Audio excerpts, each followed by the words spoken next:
المغرب بعيون فلسطينية. قضية القدس أمانة في عاتقنا جميعا، حيث جعلناها في نفس مكانة قضيتنا الوطنية الأولى وأحد ثوابت سياستنا الخارجية.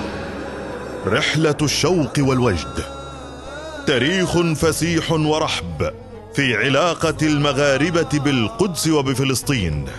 جاءت قضية فلسطين وقضية القدس في الخطب والرسائل الملكية أكثر من 400 مرة.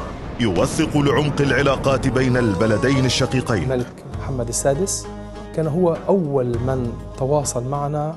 وثائقي من إنتاج مجلس الجالية المغربية بالخارج بالشراكة مع وكالة بيت مال القدس والمكتبة الوطنية. وكالة بيت مال القدس الشريف كما العام الماضي كما هذا العام كما الأعوام القادمة إن شاء الله ستقف دائما.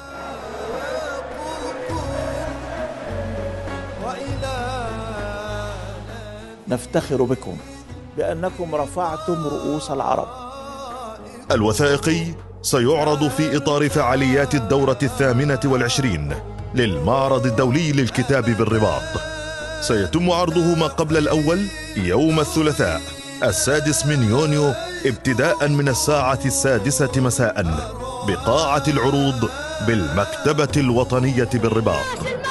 نبعث بتحياتنا ووفائنا إلى الأشقاء في المملكة المغربية.